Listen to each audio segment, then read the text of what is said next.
Sup, Nerd Amigos? I'm the Jive talking to John Norgrove. We've got Wife here, and we're back at it again for another podcast episode of the Horn and Cauldron podcast. I almost forgot how to literally do the intro that I've done 1,000 times. It is whatever. Shut up. Okay, so welcome to your once weekly witchy podcast. Today we have a special edition episode whereupon we have an interview, which is very exciting. Do this with your hands for the excitement hands.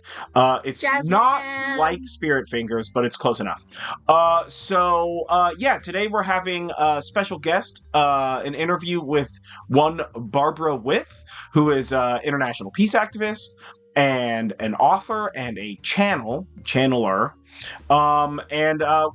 It's you're gonna have a great time with this one. We had a great time with it. You're gonna have a great time with it. So come along with us on this journey, and we will catch you guys at the end to say goodbye. So see you in a little bit.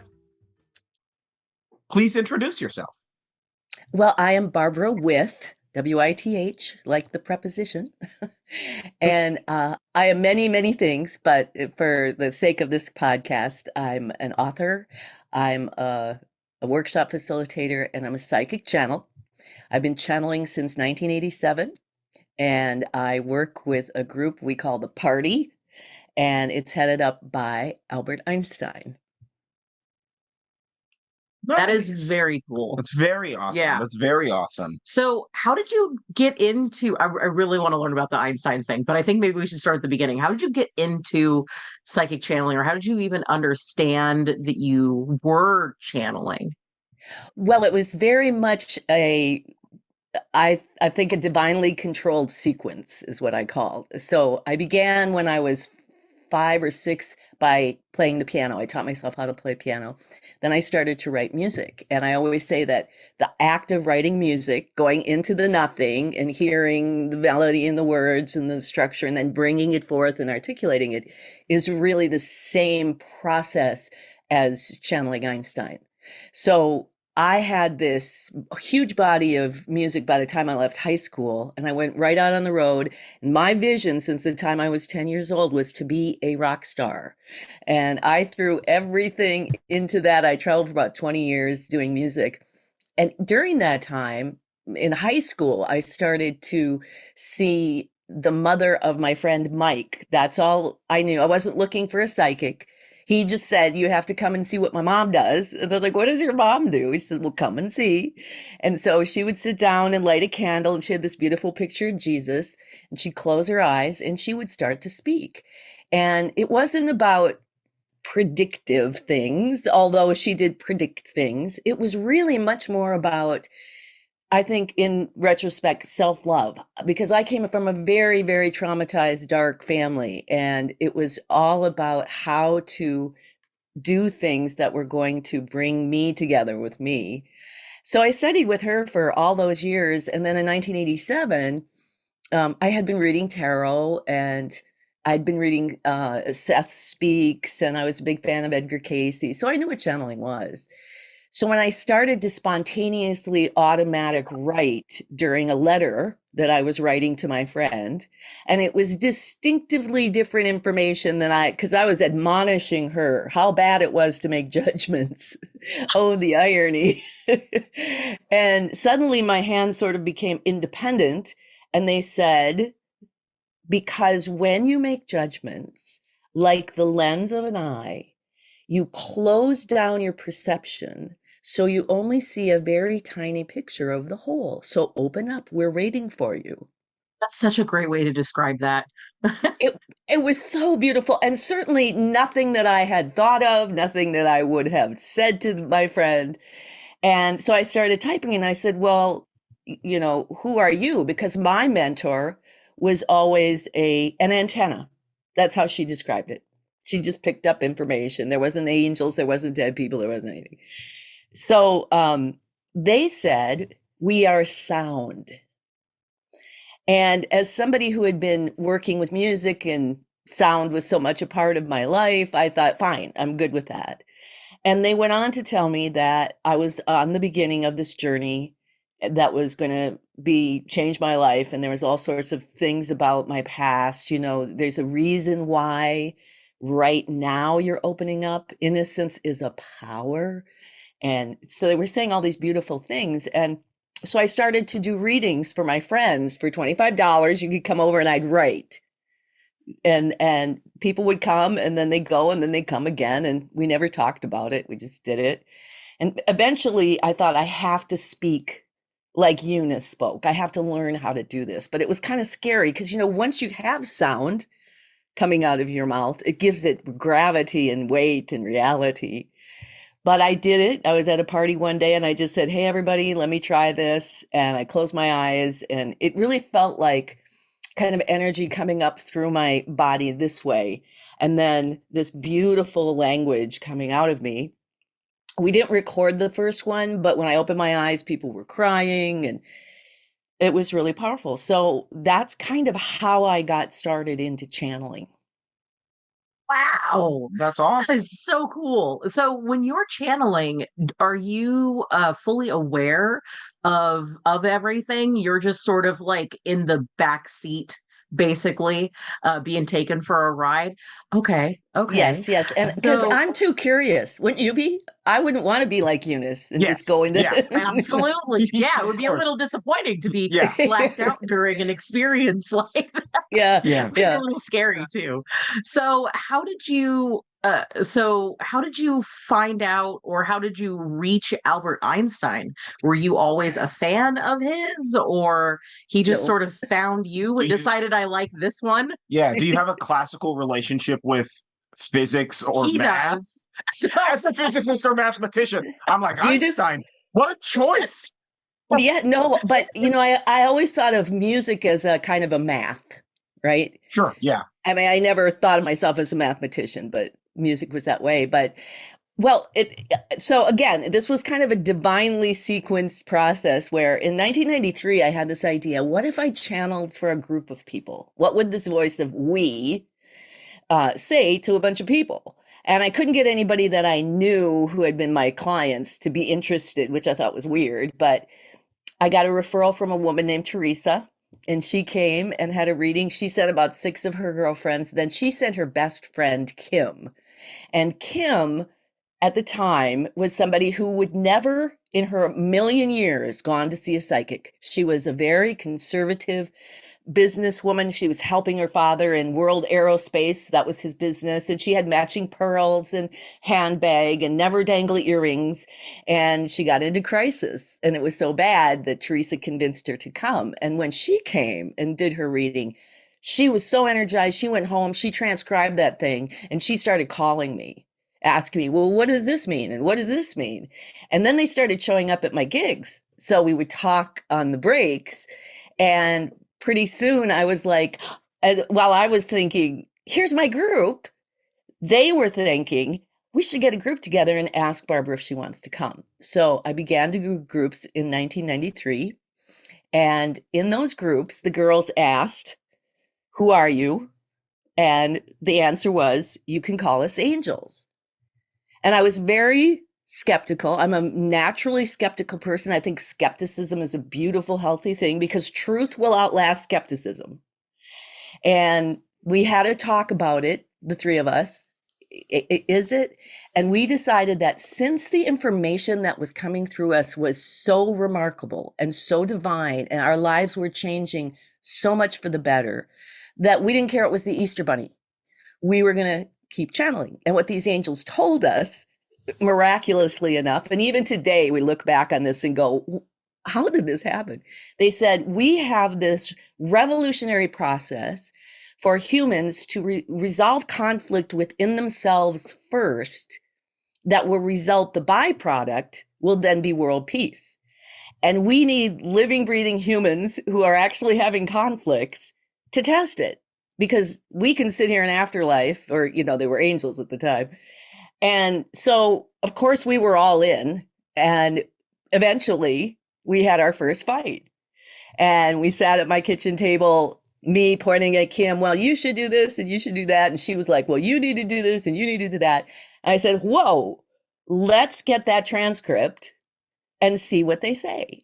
So I pulled out the transcript and it said, if you're involved in a conflict, the root of your part of the conflict is within you. And that immediately shifted everything to where we started crying. And I was like, okay, here's what I need to do. This is my work. And she did the same thing. Now, that was a pretty miraculous moment for us. And it was the beginning of what we then called conflict revolution.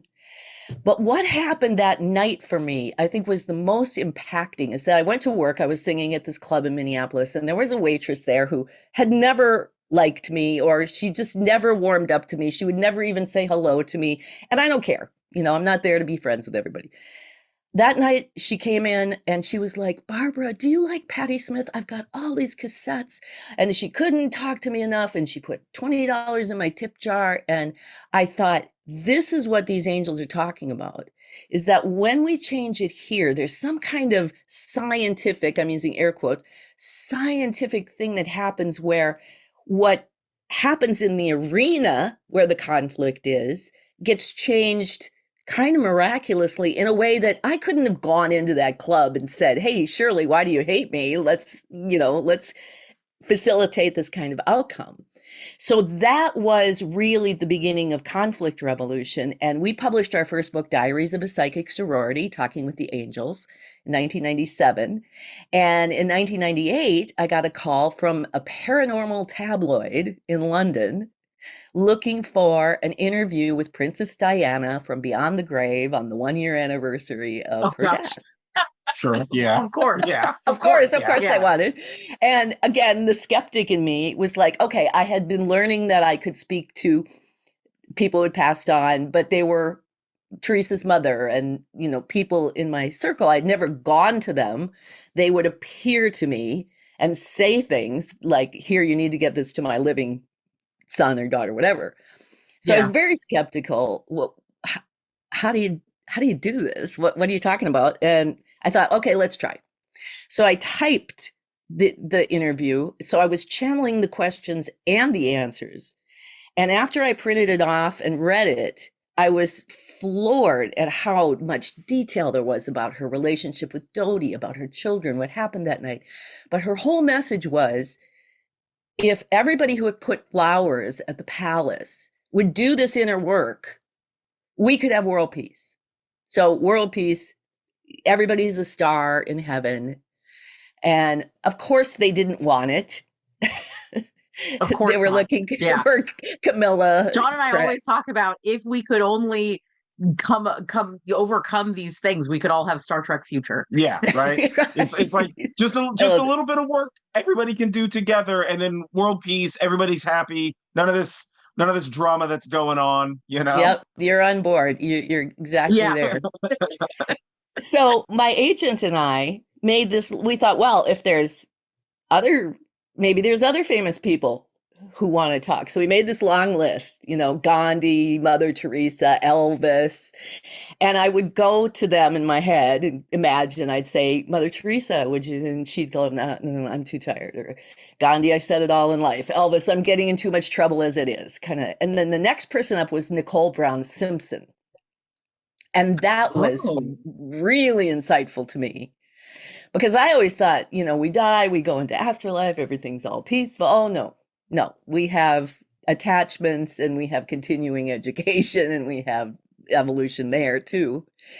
So by the time we got to John Kennedy, which was also completely fascinating, he said, put your list away. We'll tell you who's coming up in the queue, because we are a group of souls who have been working in afterlife to help you with world peace. Now, this is over the course of years, right? I started channeling 87. Now it's 98. And I'm thinking to myself, wow, could these have been mixed in with the angels? I mean, so when Einstein came up, a nom de plume, as it were. Yeah. Well, and later on, all of us in the psychic sorority, we called ourselves, they had to do it that way. You couldn't just have come to me in 1987 and said, hey, I'm Albert Einstein. I'm going to give you this thing for peace.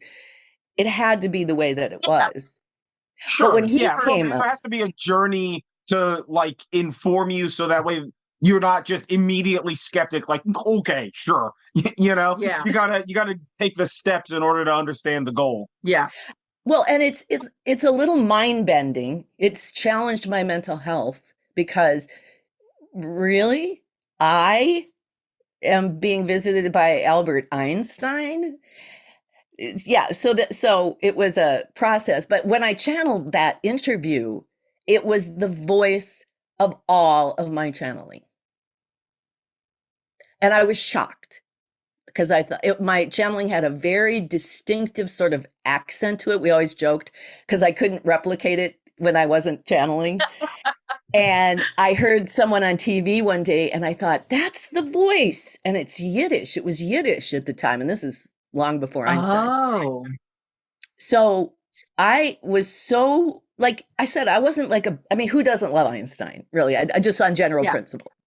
But Sure, I yeah, wasn't of course. a science nerd. I dropped out of science. I dropped out of math and went into music. So I thought, is this the voice of sound?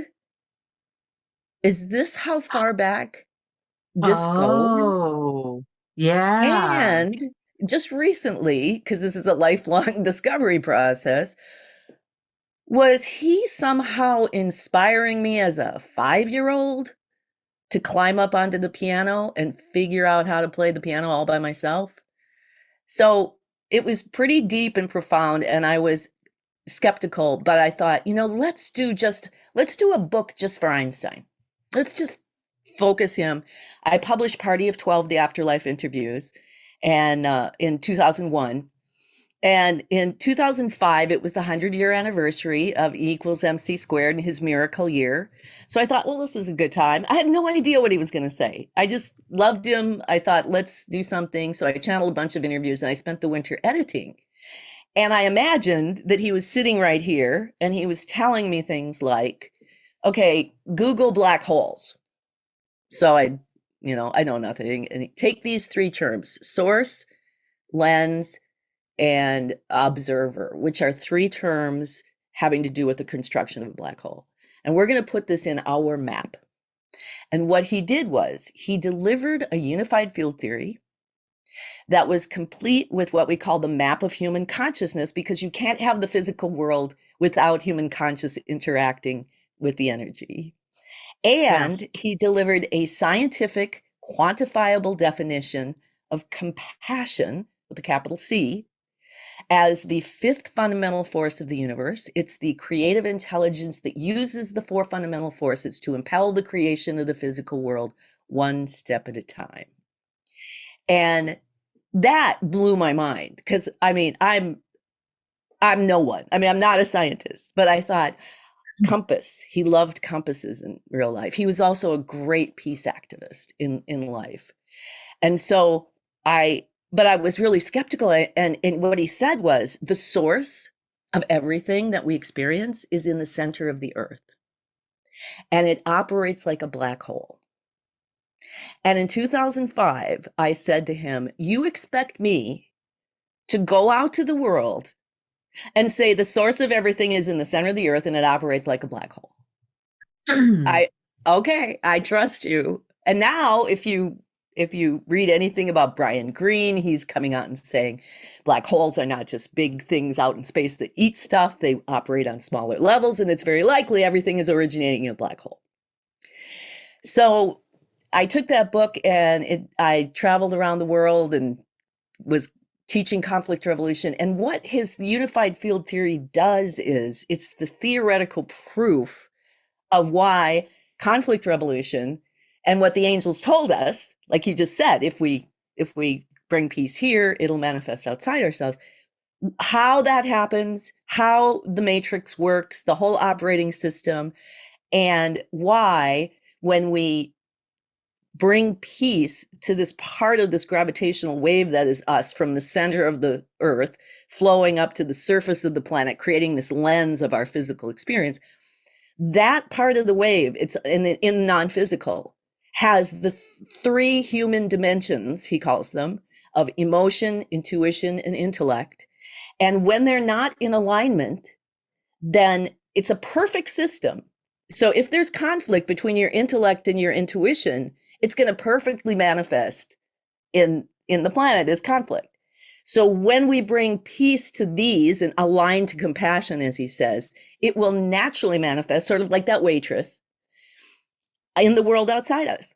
And it's so brilliant. It's so brilliant. And it took me until after 2001, after 9/11. And then I thought, okay, you got to come out of the closet. You got to bring this forward. So I did my first channeling session where I actually said I'm channeling Einstein.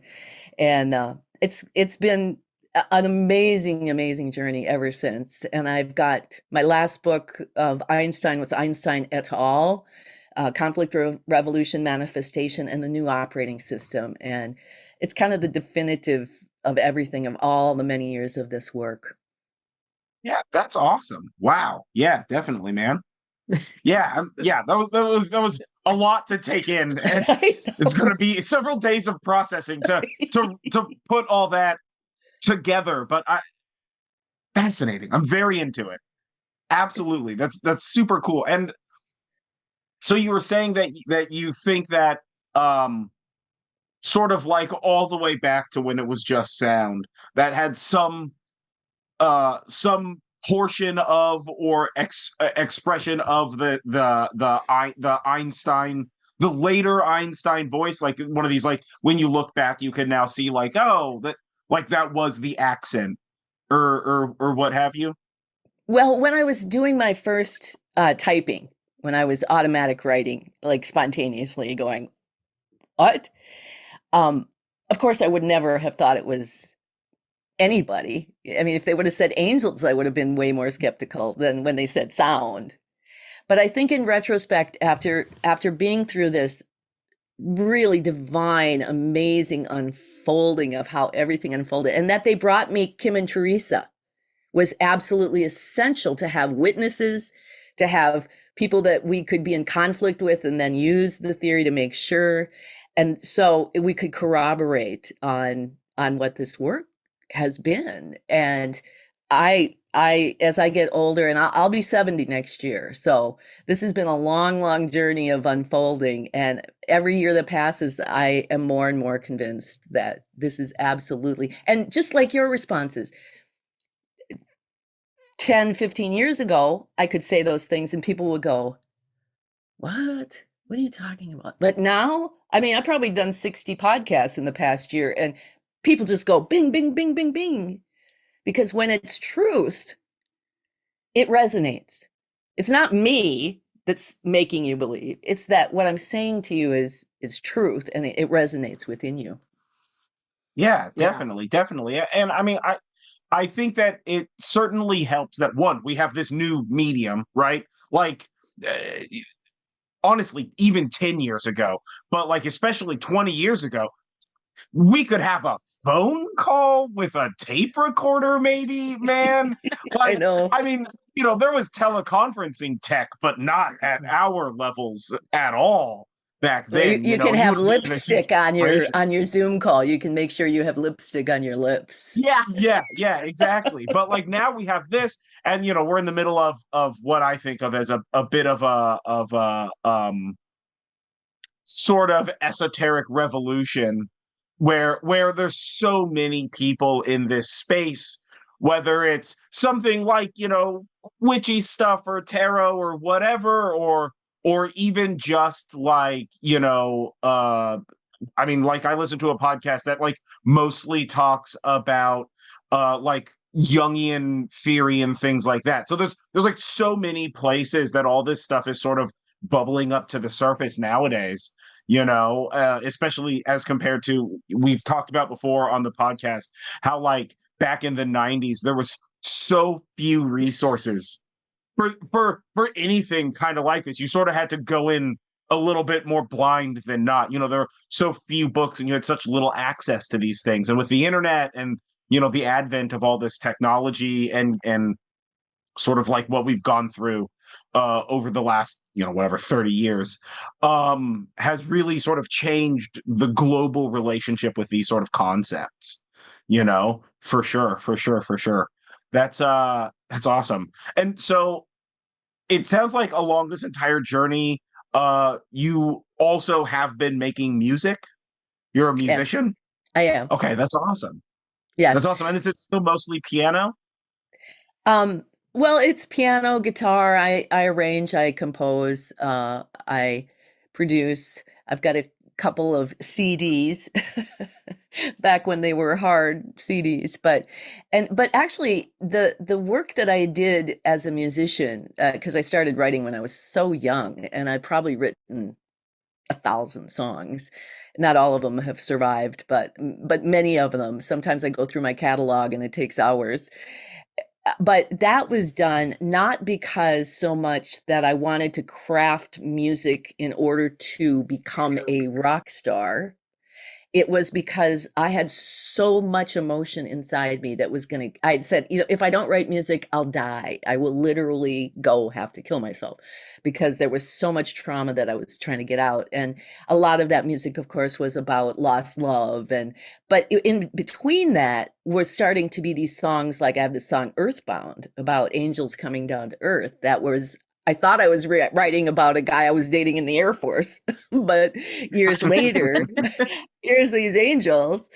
And so as I started to channel, I less and less wrote music, which was fine with me because I already have this incredible body of work that's timeless. I mean, you can hear these songs today and they're not dated, but the using my voice as a channel became more important. And then when I used conflict revolution during probably the worst time of my life, of my mental health challenges and leaving my husband and leaving my home, I'm getting all kinds of accolades. I'm being asked around the world to come and teach conflict revolution, but I'm also in the pit of despair. And I used it to bring unity to myself. It took me about 4 or 5 years of doing that.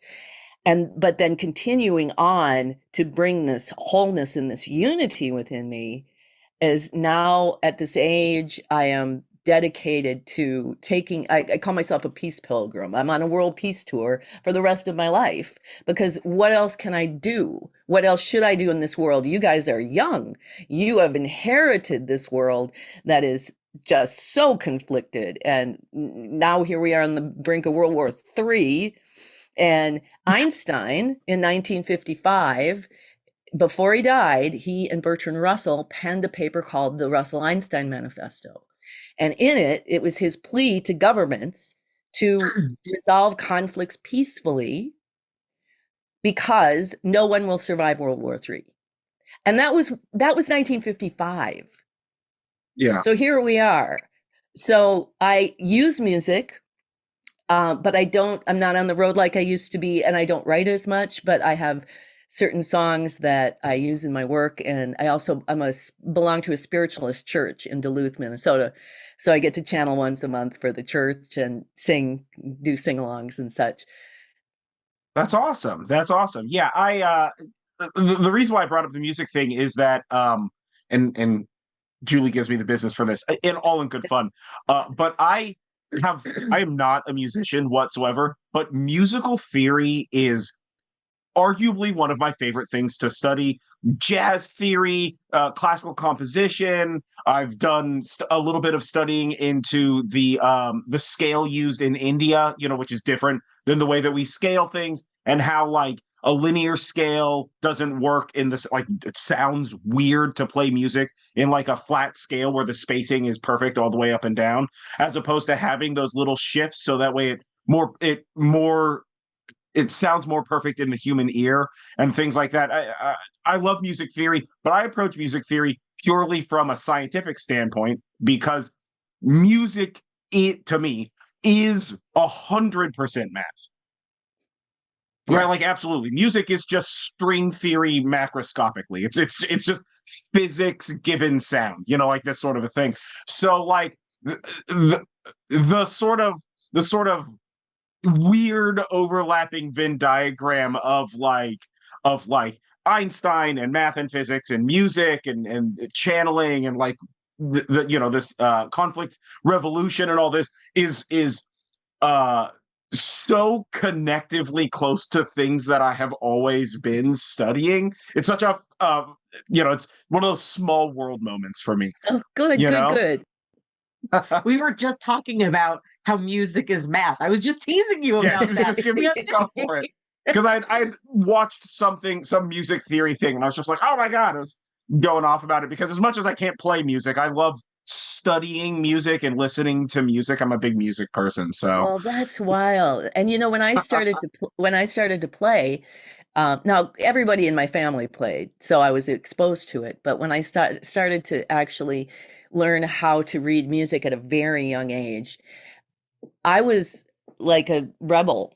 It's like, I don't want to play those notes. And so I would look at the chord, sometimes you have the written out music and then there's the chord above it.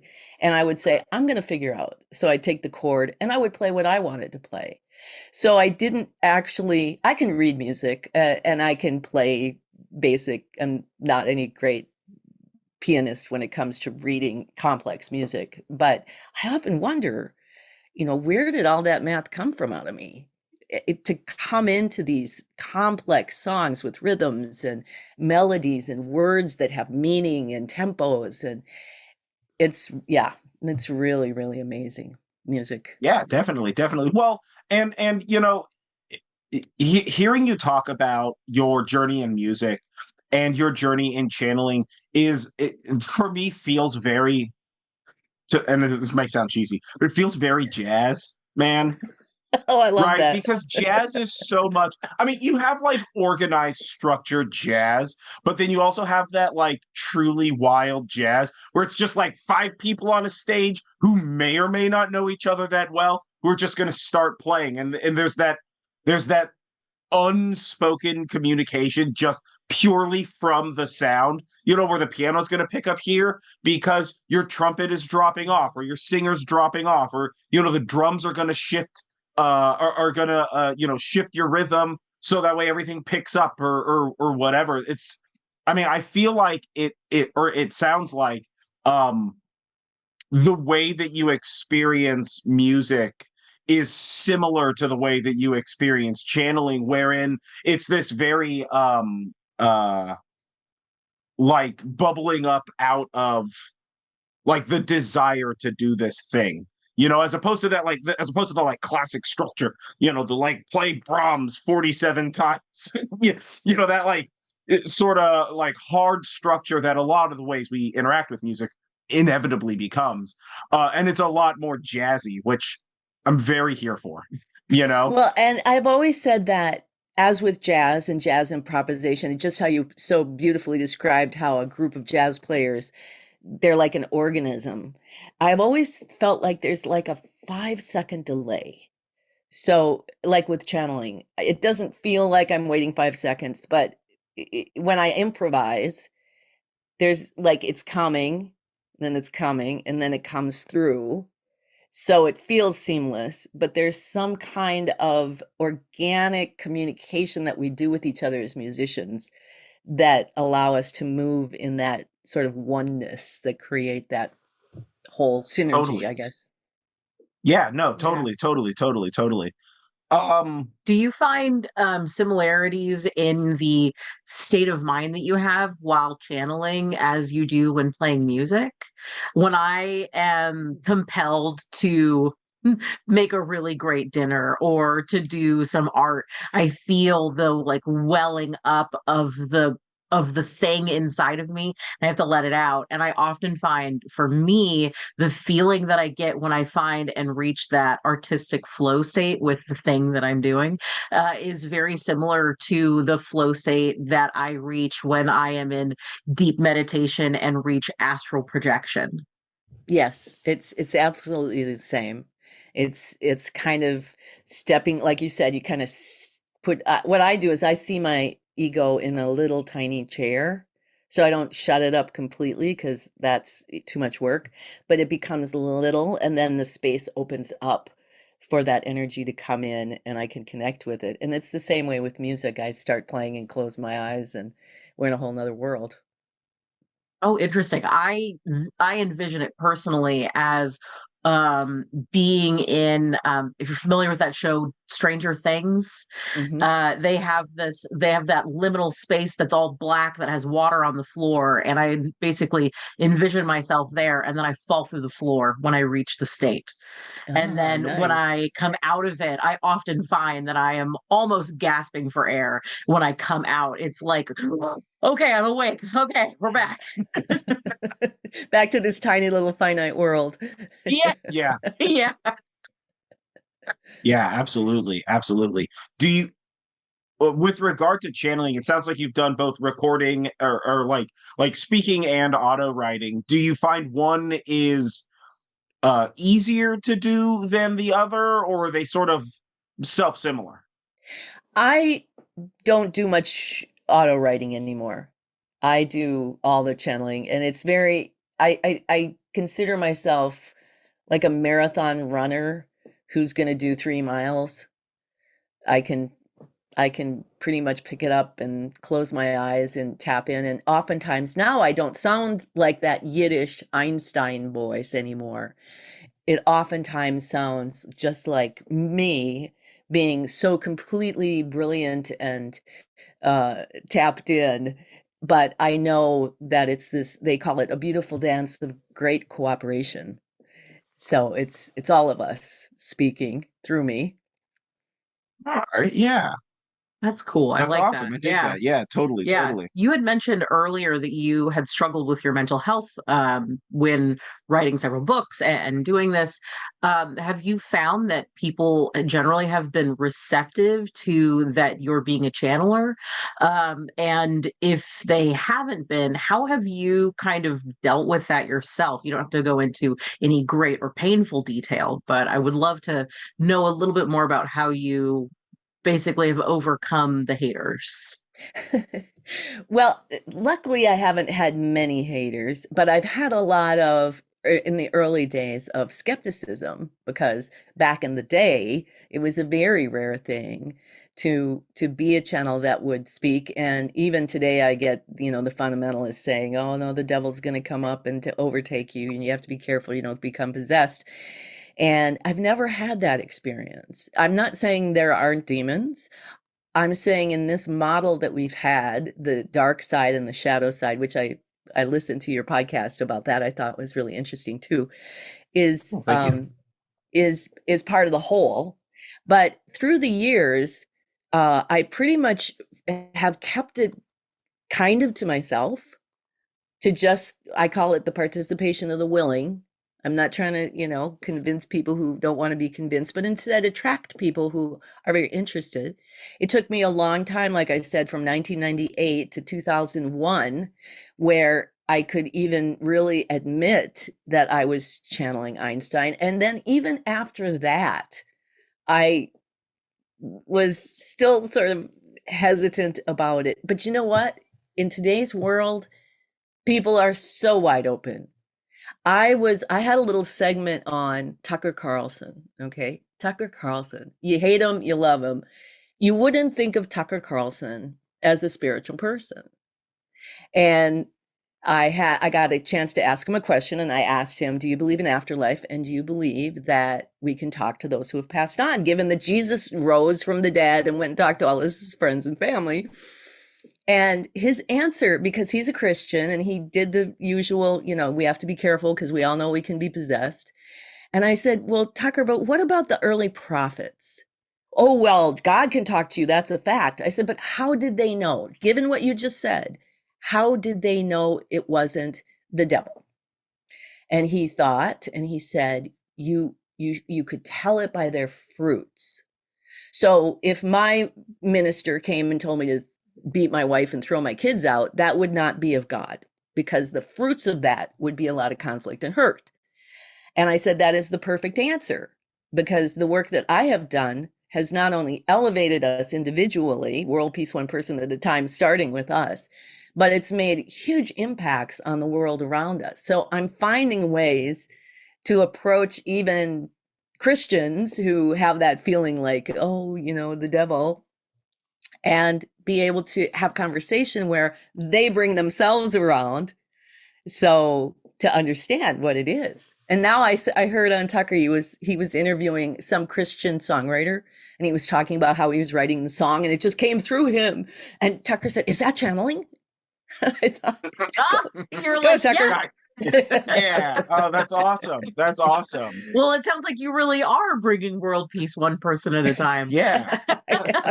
Albert Einstein did choose the right person. Yeah. And somebody asked me the other day on a podcast, it's like, he wasn't, I don't think he was a very happy person. He was overworked and he was behind on his podcast. So he wasn't really, he's like, well, one person at a time, that's going to take forever. And it's like, no, all you have is your local universe.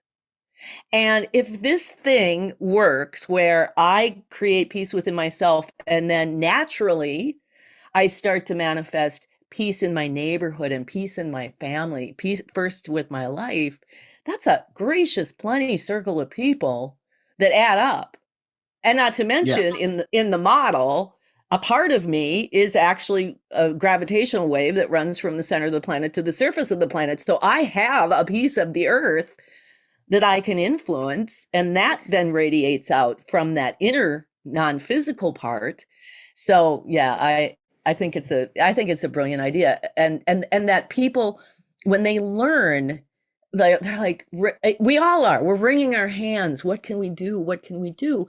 When they learn that, let's start with you. Your domain is your responsibility. You're not responsible for any political figure's domain or your mother's domain or anybody in your life, just yours. And when you change this and you do your shadow work, which is, when we're triggered by things outside ourselves, we revolve that back to ourselves to see, okay, what are they representing archetypically? Oh, well, they don't respect my time.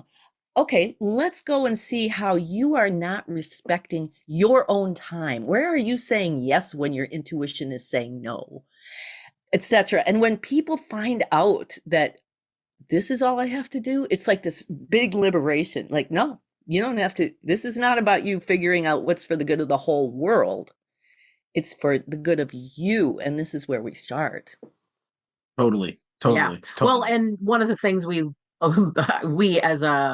as a general culture learned about during COVID is the way that transmission happens. So while one person at a time may seem like a slow thing that's never going to amount to much to some people, I look at it as these tiny little nodes that turn into larger nodes. Yeah. You are one person, but another person who has read and fully embraces conflict resolution is another person, and each of those people will talk to someone, and now it's one person there, so it builds quickly. Yeah. And it's non-linear, right? Yeah. If you're counting from 1 to whatever our population on this planet, 9.6 billion people or some absurd amount like that, right? Like, sure, yeah, that sounds like a lot, but when you think about it as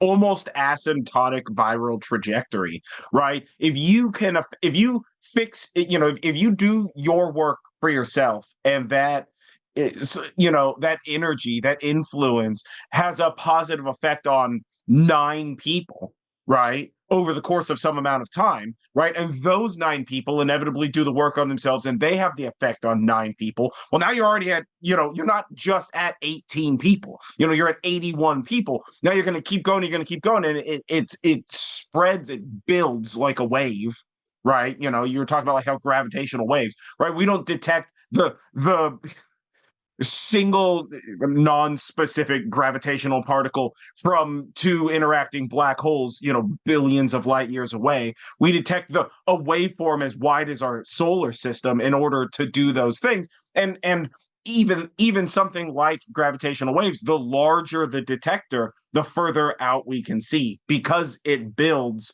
it projects like a cone, for an abundant lack of better words. So, it's one of those things where like it sounds like a lot of work, but it's really only one work, which is like, you doing your thing, us doing our thing, this guy doing his thing. And by everybody doing that work, we sort of all improve, and we kind of drag the people who need that work in the moment into that sphere of influence. Like you were saying, how you connected with Tucker Carlson, where it's like it's like even the skeptic is going to want to hear it out, right? Again, because of that like intrinsic truthness of it, where like you're not saying like everybody's got to get such and such tattoo, or everybody's got, you're not imposing like a rule,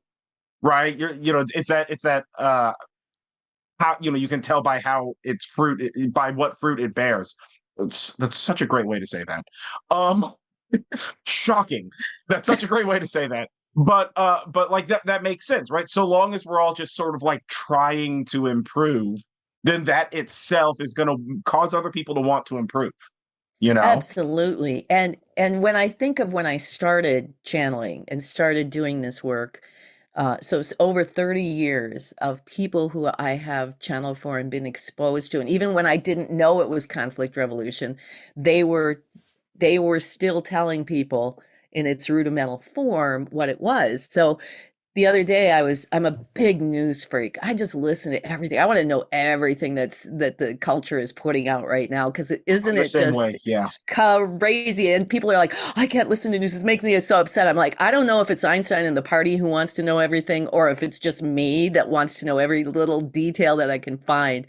But the other day I was listening to some after the assassination thing. I was listening just to some stuff I thought was pretty grisly, like people wishing he had been killed. And you don't have to be a Trump fan to not wish that somebody would have their head blown off, And I got a little bit like, one person at a time. Oh my God, what do I think I'm doing? And then I stopped and I went, how many people have you touched in 30 plus years? How many people, it just in the past year of like 60 podcasts, and they're not, none of us are Tucker Carlson level of influence. I don't have a ton of followers. I don't monetize my channel, so I don't get pushed out there. I just do my work, and slowly, but it's got to be a whole lot of people. And even if you don't decide to go and do conflict revolution, just that you've heard it, you can't unhear it. You can't, and when it resonates like it does with you, because the psychic, the physics part of it, when it resonates and you start to go, oh, then everything else that you're into is informed by it. Like you said, it's not, here's how we have to do it one person at a time. It's like, here's how we do it. If you need something, if you need a step-by-step process, I've got it for you. But you've got it. You've got your meditation. You've got your shadow work. You've got your stuff. And then when you hear that, hey, this isn't just slogging through a bunch of darkness so something someday happens. It's my part of world peace, working on myself. That's my part that I can do, and I'm in total control. We don't always take control of ourselves, but it is our responsibility, our domain.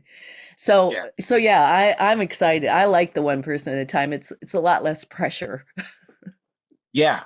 Well, and I study herbalism a lot, and one of the things that I think about often is that I don't know that it's in today's society, but in people, they really kind of want a quick fix, like a light switch, and then everything changes. You want to lose weight and you want a pill that's going to take off 20 pounds overnight. You want these drastic changes. And one of the tenets that I have learned in herbalism is to find the gentlest solution. And if that doesn't work, then you sort of move your way up from there. And that reminds me of this one person at a time thing, because that one person at a time thing, because it really is a gentle solution. And just because it's gentle, that doesn't mean that it's bad. You're not going to change the world overnight. And even if you did, there's something that is so almost conflict about it, because when something happens so quickly like that, humans are sort of automatically wired to say no. Yeah. I don't want this. Some people will embrace it with open arms, but you also have this like clash, this conflict, as it were. So I think having this more of a gentle touch to it really makes a larger difference than going, viral overnight and having all of these millions and millions and millions of followers. Like that would be cool. That would be fantastic to get your word out to a larger audience, but it would it have the same effect is the way that I like to think of it. Well, and would it be as good as it sounds like going viral is?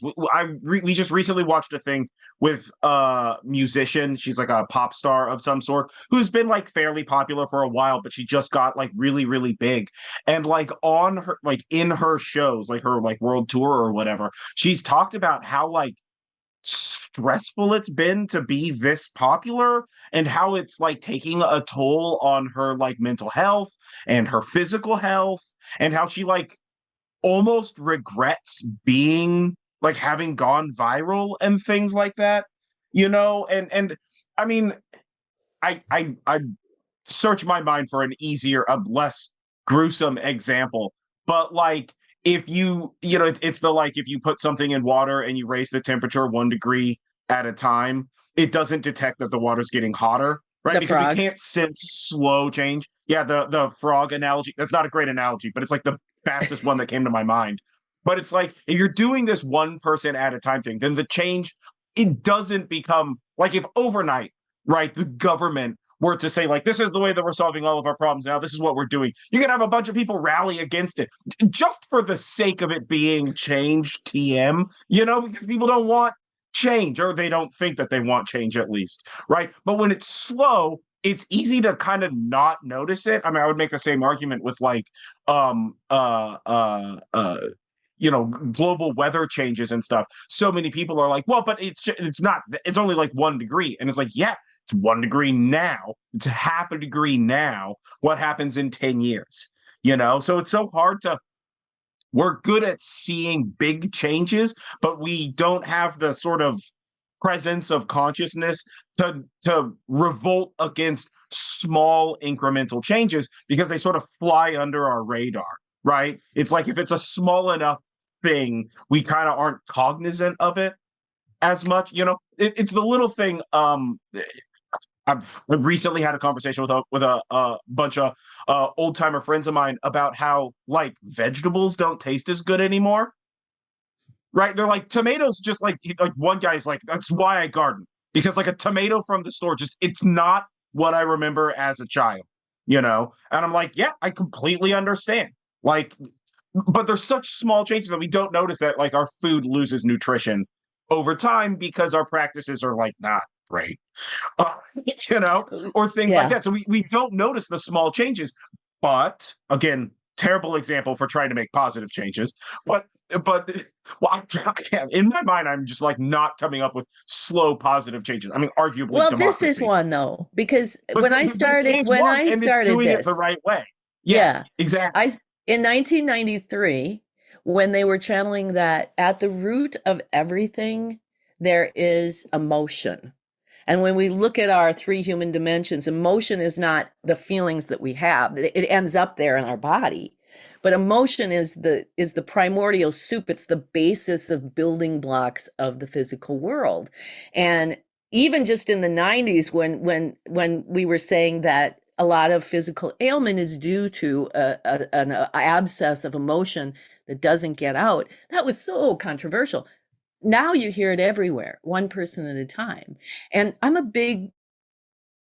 also I've frozen. Oh, I'm also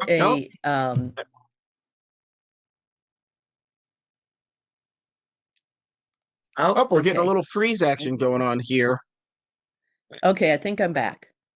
I think we're good. All right. That was weird. I think we're good. So I'm also an investigative journalist, and I founded a media cooperative in Wisconsin in 2011 because of the political stuff that was going on. And I realized in 2016, I started to really study propaganda. And then when COVID came in, I really started to study propaganda. And I'm a big fan of Matthias Desmet, if you're familiar with him, an incredible statistician who wrote a book called The Psychology of Totalitarianism. And what he says is, of the whole population, there's about 30% of the people who just get right in there and buy the story, buy the propaganda. Then there's another 40% who are like, they don't know. And so they want to go along with the crowd because it's safer, because these people are demonizing the other 30% who are saying, no, wait a minute, no. And the idea is, with the work that we're doing, we decided that this is about the attraction of the truth, so that this 40%, the willing, who start to go, well, wait a minute, that doesn't really sound right. And then they hear the truth and oh, wait a minute. And they start to be attracted.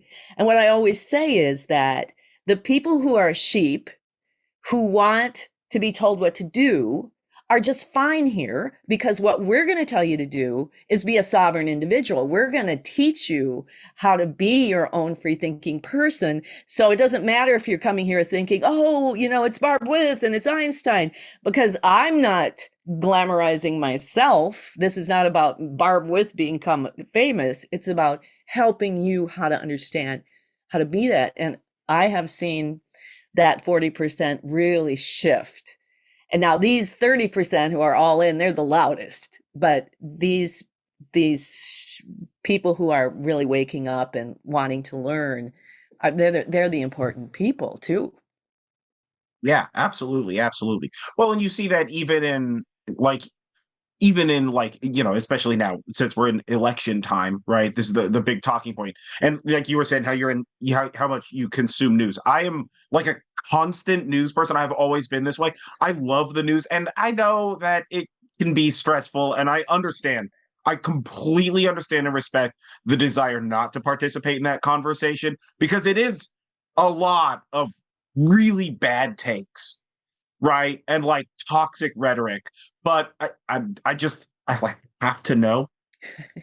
I have to know what the people that agree with me are saying, and I have to know what the people that disagree with me are saying. Absolutely. Because somewhere in between that is the grain of truth, right?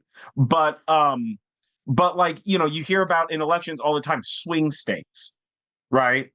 California, you don't got to do a lot in California. Everybody knows where California is going to go. I'm a swing state.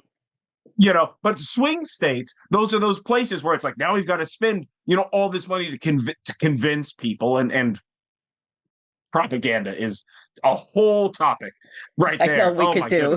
Really. Yeah. And my day job is in social media. So that's all propaganda. That's not only me observing propaganda, but I don't mean this to disparage what I do in any way, or the company that I work for. But in a way, being a social media person is about understanding how to create propaganda. Yeah. Because you have to marketing be able to and propaganda are basically the same thing. Cut from the same fruit. It's a weird place. Yeah. To be in with that. Yeah. No, absolutely. And I think it's why I've been hesitant to be a marketer. Like, I've always, from the beginning, when I was doing readings, in the very beginning, writing them, and I gave 2 readings to 2 people. And I said, if this is valuable and other people, just send them my way. And I never advertised. And even to this day, the idea of marketing has always had a kind of a negative influence in my body. It's like, I've done it, where I like, okay, now I have to market, and yeah, I can make some money. But as I get older and older, I think, what, I just can't. And I don't think that people who market are bad, or marketing is bad. It's just that for this work, which is so, listen to my story. It's so unbelievable, and it's so sacred, that somehow to reduce it into some marketing thing to get people to, hey, over here, I think, what, I'll just wait until you're divinely guided, like we are. Of course, I have Sahid who books me into things, but everyone that I've ever met through him has been phenomenal. We've had this is a phenomenal conversation we're having. Yeah, So absolutely. that's where I live on. Now, it doesn't feed my face. I'm not making But money it hand does over feed your fist. soul, which is part of being human. Yeah. Yes. Yeah. Yes. And Einstein once told me, because I've never been a person who was very interested in money.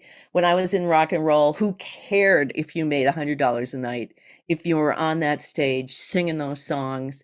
And the same with this, like, who cares if I make money, if I can change your life? So I haven't ever had a lot of money, but I asked Einstein several years ago when I was going through a particularly bad time. It's like, manifestation. How come, all the philosophies about how to manifest and, the secret and all this stuff. I do my work. I do all that work, and I don't have money. And he said, because if you had money, for example, because I needed a new washing machine, you would go out and buy a new washing machine. We want you to manifest a washing machine without money. That skill, that art is going to serve you so much better as the future unfolds. And sure enough, about a week later, this guy called me up. He said, I just put a new washer in my rental unit. Do you want it? I can even come and install it for you. So I have a different idea about money. Of course, we need money. We can't feed our faces on applause, as we used to say. Yeah. But I think there's a lot more that we can manifest, especially as we're coming into these times. And I live on a very small community that is really, we have a big food sovereignty push. If and when everything ever went down, we would be a community to come together and take care of each other and feed each. Some people would be raising the food. Some people would be hunting the deer. Some people would be cooking the food. That's just how we are. And I think that's what the world needs to know how to do more than become a millionaire, but frankly. Yeah. Yeah. No, I completely agree. I think that there's sort of like it's like if you're doing this work specifically for profit, I don't know, like misses the mark, right? The point is to do the work, and inevitably it's that, like, so long as you're doing the work, it always works out. I literally yesterday had a friend call me and was just like, hey, I know you do your own thing. This company next door to me needs some help for a couple of months because one of their assembly guys is going into surgery. You want to help them out, and make a little bit of money or whatever. And it's like, yeah, that's great. Completely random phone call, right? It's like, yeah, sure, why not, man? So it's one of those things where it's like, with patience, inevitably it comes. It's not don't do the work, but it's like, I have, having left my, like, corporate gig and done side work, and now I, like, run my own business and kind of do that stuff. It's very much like, if I wanted to just make money TM, there are paths that could lead me there, but, like, that's not my thing. I want to be able to sit here and do these things.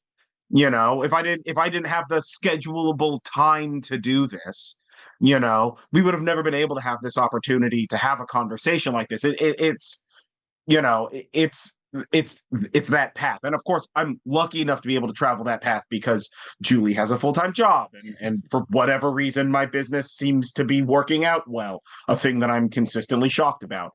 But you know having time to be able to write or do podcasts or something like that is more important to me than the profitability, right? Like you're saying, Yes. getting on stage and making music is the act itself, though not physically nourishing, is like soul nourishing. And Yeah, I'm You so know? much definitely think that you richer, do for the so love of much the game. richer for that. And what's Exactly. happening now in social media, which if you're in it, people, click that like button and hit those notifications because those are the things that are going to monetize me and going to be able to get me more money. And I felt like, you know what? I don't want to be dependent upon asking people to like me to make money. And I don't want Google to be able to say, you know what? We don't like what you're saying. I wrote a book called Conflict Revolution, the Workbook, and I published it in the end of 2022, and it was censored just because of its Wow. title. They wouldn't put it on Amazon just because of its title. And I appealed because this was my printer distributor that I'm sure it was AI. And after a couple of weeks, they said, okay, we looked into it. It's okay. But I thought, we've seen it all in the past 4 or 5 years where people just get shut down. You don't. So I don't want my money to be dependent upon that. And like you Totally. said, Yeah. it's the richness of our souls that are gonna, in the end, when we're on our deathbed, I'm gonna be very, very happy. I'm quite sure. Yeah, yeah. Well, that's such a great way to frame that. And man, I've sort of always thought this way, and I don't really know why, but like at the end of the day, is $1 million going to be important? At that like on your deathbed sort of a analogy. What's more important, $1 million or friends and family? Yeah. That sort of thing. I had a French teacher in high school who always had these like fantastic stories about her life when she was like younger and traveling around, backpacking around France and Europe, and working on a fishing boat because she needed money one summer and things like that. And I just remember thinking like stories are the answer. Like that, I want to be able to have stories to tell like that. Not, hey, I did a real good job at this career. Yeah, Like that sort of thing. exactly. My So yeah, man. my sister and her husband, they're probably worth about $10 million, or they were before things started to kind of crash. And she had come to me one day and said, I don't know what to spend my money on. And I said, you know what? If I had $10 million, I wouldn't have $10 million because I have so much stuff that I would do for the world with that money. Not me. I don't want houses. I'm just about to downsize from my house into an even smaller house because I don't want this much material stuff. But boy, think of the people we could feed and the programs we could start that would make this world so much better. So I look forward to manifesting millions for that reason. Yeah, absolutely. Absolutely. It's that reminds me so much of that, like, what is it, like every city Taylor Swift visits, she donates some astronomical amount of money to the like local food bank or whatever. And it's like that's the kind of thing we should be elevating in like the media when we talk about these people, is like, As opposed to how many tickets she's sold and albums. Like, no, there's what she's done is an incredible feat. Yeah. But we're not talking about the thing that gives back Yeah. oftentimes. Yeah, Right. absolutely. Absolutely. Yeah. Yeah, man. So Yeah, these well, are, you go. No, go ahead.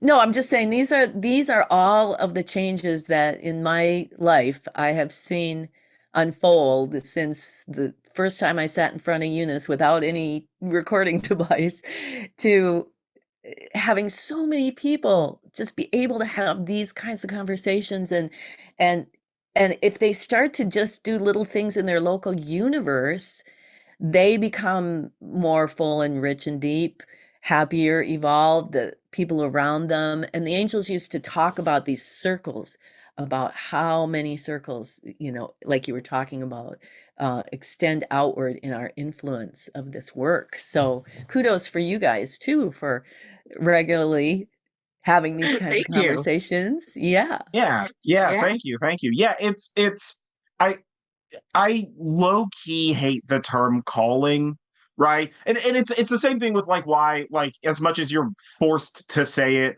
on like the algorithm, right? You got to say like, comment, share, subscribe, and all that kind of stuff. But like eh, it's not necessarily that it's a calling, but it's just like a thing where it's like, somebody's got to be out here saying like, do peace and be nice to each other. I definitely felt it as a calling out. Because Yeah, I feel that as well, it's too. not that it's not a calling. It's just the term a calling I don't know. There's a lot I of can't there's a lot think of of weight to that word I can't today the only socially. other word that I could think of for the thing that we're doing here with Yeah. this podcast for me, besides calling, is destiny.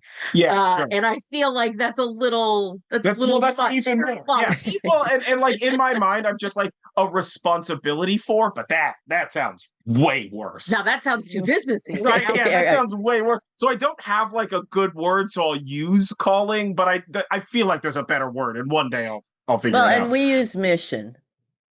Mission, yeah. Yeah. This has been our mission. That's a far nicer word, I think. Yeah, is a mission. Yeah, but it's like I don't know, we kind of have to do this at some point in time because there's so many people who are out there who, and I imagine you see this paying attention to the news. There's so many people out there who I don't even know if it's like spread hate, but just like so like Discord. Yeah. Yeah, they just like sow discord for what appears to be no reason. I mean, sometimes it's sowing discord not even for their own benefit, like which at least you could be selfish, and that's an understandable emotion, if not a bad one. But like what are you guys doing, man? We can all get together and like disagree about some shit, and that's fine. Yeah. Like it's okay to disagree. It's a healthy way to learn. Political discourse. When my dad was when I was young, and my dad, he lived in this little town, and every single night, like the pharmacist and the druggist and the hardware store guy and the gas station guy would come over, and they put down a big bottle of Paisano. And they'd spend 3 hours screaming at each other about politics and this and that. No, yeah. And at the end of the night, they'd give kind of big hugs, and they come back the next night to do the same thing. It was political discourse. But like, for example, when I posted this thing about Tucker on my Facebook page, people were IMing me saying, why are these people so ugly to you? It's like they're sowing discord. They just can't disagree. They can't just say, I don't like Tucker because of this and that. They have to call me names, and they have to call Tucker names, and they got to but our job is to understand that's not my domain. That's them. And it doesn't have any effect on who I am. And if I do get triggered by it, I have a process to go back in and see, okay, I'm triggered. What part of this is for me, and deal with it here. And then I come back out, and I really could care less. I'm just like, if you were in my backyard, I would ask you to leave. So click. Yeah. In God social media, we call that not feeding the trolls. Yeah. Exactly. Yeah. Exactly. Yeah. Well, but and to that extent, I think that the circle back around to the one person at a time thing. I think the benefit of the one person at a time concept is that you recognize that, like, whether or not you agree or disagree or like or dislike Tucker Carlson, he's still a person and deserves at least the standard person amount of like respect and willingness for discourse. And if the discourse ends in you both agreeing to disagree, rock and roll.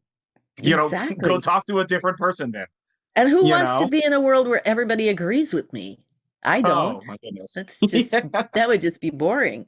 But I do want to live in a world where everybody has self-love and self-respect and gives that to other people as well. And then, like you were saying in the beginning about how you talk about, if we all did this inner work, world peace would be a byproduct. It would just happen. So that's my mission. And I'm really, really excited about it. I have talked to more people about who are on board, who get it, who are moving this energy forward and learning that self-love and then extending that love to other people. And even in the worst of things, like the worst of what's happening in the Middle East and in Ukraine, compassion is rising up in people who maybe previously just sort of ignored wars. Like, oh, well, this is what happens. No, now it's getting so horrific. You're being activated into feeling and breathing. And then this is how change can occur, I think. Yeah, absolutely. Absolutely. It's begging people to participate. Yeah. And we can see how passionate you are about this mission. It's it's really cool, actually. It gets it, like, I was already excited, but I'm more excited to learn more about all of your works, to learn more about conflict revolution and those sort of things, which is a beautiful segue into so if we have people that are more interested in hearing about you and your work and your books, give us your sort of shameless self plug. uh where can we Absolutely. find you and that sort of thing? Well, I have two main websites. One is barbarawith.com, and that's more of my personal website. You can order a reading there. I have my blog and links to everything else. And I also I'm doing a quite a extensive column on propaganda and indoctrination, and conflict revolution is really the original process that I know of how to unpropagandize our minds. Because intellect is going to tell us all kinds of propaganda stuff. So, but the one that has the whole history, the psychic sorority, conflict revolution, is called Synergy Alliance .llc. And there I'm doing a summer meditation series. Actually, we're doing I saw that a remagnetization meditation that's really I'm loving every minute of it. It's really going well. And you can order all the books are completely outlined there, and you can order them from the website and get a hold of us. If I will leave here in the fall and I'll go back out. Last year I went probably 23,000 miles plus in my Winter World Peace Tour #1, and now I'm headed out to the next phase. So if you want to have me come and speak or channel or have a group, just reach out to me, and I am there. Yeah. Awesome. And I see that it looks like you have your books behind you. Can you go over your books again, just so we kind of get it all in a little group there? Okay, so here's the first one, Diaries of a Psychic Sorority.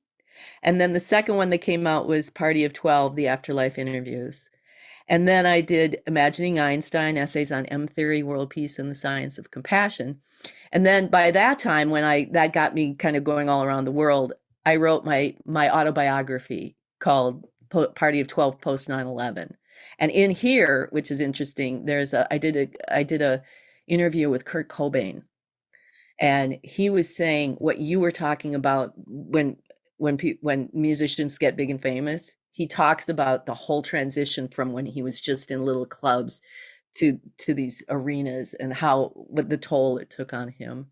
And then Einstein et al., Manifestation, Conflict, Revolution, and the New Operating System. That is the complete Einstein. It's everything. It's illustrated with all of the maps, and then it has conflict, revolution, the process, so you can go through it. You bring your own conflict. And then I also have a book, Conflict Revolution, the workbook. It's just a little one. It's kind of the basic one, down and dirty. Let's just go through this, bring your conflict, we'll pull it apart, plug it in, and you can see how it all works. Awesome. And those are available, it sounds like, on Amazon. They're on Amazon, but they're also on synergyalliance.llc. Oh, okay. Perfect. Yeah. Okay, fantastic. Yes. Fantastic. And, yeah. And we're the publisher, so. Oh, awesome. Okay. Synergy Alliance is our publishing company. Yeah. Nice. Okay. Wonderful. Awesome. And I'll have links to all of those places in the description on the YouTube video and in the show notes on the podcast networks. So anybody who's listening will be able to just directly go to those links and find you and all your web pages and social media stuff. Well, great. Yeah. And thank you guys. I love this conversation. Let's do more. Yeah, let's Absolutely. do this again. And if you're going out to the West Coast on your peace tour, let us know. Yeah. Okay. I got Santa Barbara in the house, so I'd love to. Yeah, absolutely. And thank you, Saheed, for connecting us with you. Yeah. Right. I know you said earlier how great it is that he's able to connect you with all these people, and we have the exact same experience with him. Every person he's sent us has been an absolutely fantastic conversation. So good. Life-changing, really. Really. Yeah. So is there anything else you want to tell our listeners before we let you go? No, I think that the last thing I just think is don't ever underestimate how important this personal work is that we do just by ourselves in our own domain. It really is the key to also changing the macrocosm. So don't be discouraged and know that these are waves, right? So when you get into the tough times, this, as my mother used to say, this too will pass. And we have so much more power than we ever can give ourselves credit for. That's beautiful. Yeah, Thank I think you. that's Thank you so a much. fantastic All place right. to wrap up on. Thank you very much. Yeah. This has been I feel like I want to clap. yeah, right. We need an audience to clap. This has been such a fantastic conversation. It's This has great. been so much fun. Thank you so much. Yeah. Very enlightening. Okay, And, send me a those links. we'll a lot send to you get those in. I'll links. send you those links. And yeah, I hope to speak to you again. Yeah. Okay, sounds like a plan. Yeah, absolutely. Thank you very much. All right. Well, have a lovely day. Yeah. You too. Bye. Bye. All right, guys, we're back. Thank you. How fun was that interview? I hope you guys had as enjoyable experience as the rest of us did. I have a lot of takeaways, a lot of things to think about. I had such a great time, and there was so much interesting information in there. We definitely hope to speak with Barbara again, which was, man, it was so good. There's so much. Yeah. There was a lot. Yeah. Which is awesome. But yeah, again, all of her links are going to be, if you're listening to this on YouTube, down below in the thing. And if you're watching this, or if you're listening to this on, if you're watching this on a podcast, if you're listening to this on a podcast, it's going to be in the show notes or description, whatever it's called on your particular podcast network. So you can follow all of her links. So those will all be available. All of our links will also be available. Shout out to our patrons who allow us to do stuff like this every time. It is awesome. Secret shout out to Sahid for connecting us with all these awesome people. And yeah, shout out to Barbara. Thank you very much. This was a fantastic interview. Yeah, this was a really self-affirming and enlightening episode. Yes, I loved it. Yeah. Loved it. Yeah, absolutely. So yeah, again, I've been John Norgrove. This has been Julie Norgrove. This has been the Horn and Cauldron podcast. And this time I almost forgot. That's fine. She was like, what is this, a boat? Horn and Cauldron boat? It is a boat, but not a big enough one. Don't worry. So we will catch you guys. What's the rice-a-roni sound? Damn. Okay. Anyway. Is that the rice-a-roni sound? Oh, yeah, the sound of those train buses in San Francisco. Trolleys. Yeah. I think boats go, it is early in the morning for us. Hey, this is the only derailment you're gonna get this whole episode. Yeah, so enjoy it. Enjoy it while it lasts. But yeah, we will catch you guys next time for more mystical, magical mayhem. Yeah, and don't forget, breathe in self-confidence and breathe out self-doubt.